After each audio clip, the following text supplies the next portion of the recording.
अब सलमान सफदर साहब ने जो भी बात की कि कितने केसेस ये चला चुके हैं, हम हमारी फैमिली भी और इमरान खान भी सलमान सफदर को बहुत अप्रिशिएट करते हैं। इनको पता है कि कई सज़ाएं पहले लिखी गई हैं, लेकिन उसके बावजूद इन्होंने पूरा केस मुकम्मल तौर पे, हमारे लॉयर्स ने उसका रिकॉर्ड कभी नहीं कहीं जाएगा, रिकॉर्ड पे हैं। और जैसे मेरा ख्याल है, ये इमरान खान का मैसेज नहीं है, वैसे हम बता दें कि शुरू से इनका ख्याल था कि क्योंकि पहले दिन से मैसेजेस आना शुरू हुए थे कि आप मुल्क छोड़ के चले जाएं, आप चुप करके बैठ जाएं, केसेस ख़त्म कर देंगे। 300 केसेस बना दिए। और कोई नॉर्मल आदमी होते हैं ना, तो उन्होंने कहना था, डर जाना था 300 केस देख के, और उन्होंने कहना मैं इसका सामना नहीं कर सकता, बेहतर है कोई डील कर लें। इमरान खान ने कहा था शुरू से कि मैं अपने सारे केसेस का सामना करूंगा क्योंकि मैं बेगुनाह हूँ, और मैं इसलिए इन केसेस का सामना करूंगा। और हमारे लॉयर्स की टीम, सलमान सफदर साहब ने इसको लीड किया है। इन्होंने बड़ी फाइट की है, और केसेस जो हैं उनका ख्याल ही नहीं था कि यहाँ तक पहुँचेंगे, क्योंकि जैसे ही वो पहुँचना शुरू हुए उनकी आखिर आना शुरू होती है। और सलमान सफदर साहब ने ये, क्योंकि ये अभी केस चल रहा है तो ये शायद लॉयर्स नहीं कर सकते, मैं आपको बता देती हूँ कि जेल के ट्रायल के अंदर एक विटनेस झूठा साबित हुआ है। दूसरे जो 2 विटनेस थे, ब्रिगेडियर अहमद और कर्नल रेहान, उन्होंने जो डॉक्यूमेंटेशन है कि ये हार घर नहीं गया, ये जमा कराया गया है, उसकी उन्होंने खुद तस्दीक की है कि ये जो डॉक्यूमेंटेशन है जो सिग्नेचर्स के साथ है, उन्होंने तस्दीक की है कि ये बिल्कुल सही है। और आज जो वो क्या कहते हैं, इन्वेस्टिगेशन ऑफिसर्स की भी जो इन्वेस्टिगेशन, उनकी भी जो उनकी क्रॉस एग्जामिनेशन हो रही थी, उसमें भी प्रोसिक्यूशन के विटनेसेस से ये केस बहुत ज़बरदस्त तरीके से रिकॉर्ड पे आकर हमें पता है तसल्ली से कि ये ख़त्म हो चुका है। लेकिन क्योंकि इमरान खान कहते हैं, यहाँ पे इमरान खान ने, आगे मैं इमरान खान का मैसेज देती हूँ, इमरान खान ने कहा कि इन्होंने सज़ाएं पहले ही लिखी हुई हैं। इनको ये भी पता है कि 10 महीने 9 महीने से ये जो जब से चीफ जस्टिस 26वीं तरमीम के बाद हाई कोर्ट के, इस्लामाबाद हाई कोर्ट के लाए गए, इन्होंने एक चीज़ पे बड़ी मेहनत की है कि इमरान खान का केस डेट्स देने के बावजूद, इन्होंने कई दफ़ा डेट्स दी, और आप कई हमारे जो जो सहाफ़ी हैं ये भी उधर मौजूद होते थे, और कई वजूहात की वजह से उन्होंने ये डेट बार बार कैंसिल की। कभी प्रोसिक्यूशन नहीं थी, कभी जज की तबीयत ख़राब थी, या सब ने खुद देखा था, जबकि सारे लेजिस्लेचर्स भी उधर मौजूद होते थे।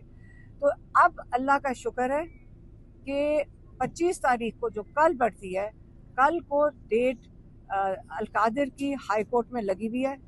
और जैसे सलमान सफदर साहब ने कई दफ़ा कहा है कि ये तो एक दिन में फ़ौरन बेल हो जानी चाहिए, ख़ास तौर पर बुशरा बीबी की, क्योंकि वो खातून है, और वो इसमें सिर्फ क्या है, एडिंग एंड अबेटिंग है। तो जिसके लिए उनको ये मज़ीद 10 महीने जेल नहीं बैठना चाहिए था।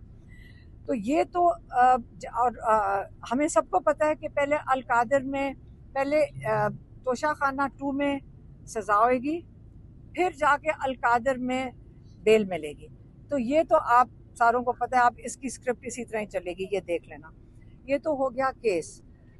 अगला जो पैगाम है वो इमरान खान ने, और आज बहुत दुखी थे और बड़े दुख का इजहार किया है, जो तीरा में बच्चे और ख़वातीन की शहादत हुई है वहाँ पे, और उन्होंने कई दफ़ा आके इस चीज़ पे बात की, और उन्होंने ये कहा कि मैं 1 साल से इस चीज़ के ऊपर ज़ोर दे रहा हूँ, बारी बारी पैगाम भिजवा रहा हूँ कि देखें यहाँ ऑपरेशन ना करें, यहाँ पे कोलैटरल डैमेज होगा, और कोलैटरल डैमेज के नतीजे में जो जो नफ़रतें पैदा होती हैं, और जब नफ़रतें पैदा होंगी तो जो दहशतगर्दी है उसको तूल मिलेगी। तो आपने, इसलिए मैं 1 साल से कह रहा था, और उसका नतीजा ये हुआ है कि इन्होंने केपी हुकूमत को ट्रैप कर दिया है। और अगली चीज़ उन्होंने ये कही कि देखें, कि जब मैं कह रहा हूँ कि दहशतगर्दी बढ़ेगी कोलैटरल डैमेज से, तो उन्होंने अफ़गानिस्तान का हवाला दिया। उन्होंने कहा जब हमारी हुकूमत थी तो जो प्रेसिडेंट गनी था, उनके जब एम्बेसडर हमारे पास आए उनकी हुकूमत में, उन्होंने आके बताया कि जो हमारी दहशतगर्दी बढ़ी तब है जब बेगुनाह लोग इन ऑपरेशंस में, जब वहाँ पे अफ़गानिस्तान में होते हैं, तो जब बेगुनाह लोग मारे जाते हैं, शहीद होते हैं, तो उससे दहशतगर्दी बढ़ी है। और इसी तरह उन्होंने कहा कि जब करज़ई की हुकूमत थी, उसने अमरीकनों को कहा कि जब आप ऑपरेशन करते हैं यहाँ पे हमारे अंदर, तो 90% जो तालिबान के साथ लोग जहाँ गए हैं वो अपने गुस्से का इज़हार करते हुए, क्योंकि आम नफ़रतें बढ़ी हैं, क्योंकि बेगुनाह लोग मारे जाते हैं।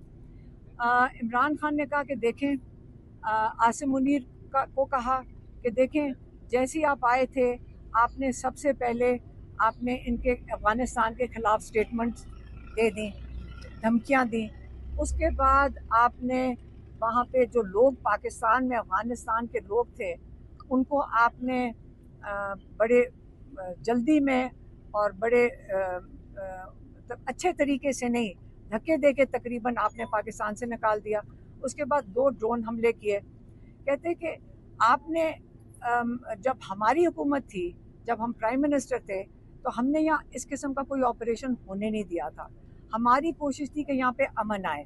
अफ़गानिस्तान हमारे साथ बरादरान मुल्क था, हमने उनके साथ भी बात की और हमने यहाँ पे अमन लेकर आए, ताकि हमने यहाँ पे इसको बड़ा मुश्किल से, बड़ा वक्त के बाद यहाँ पे अमन लेकर आए थे।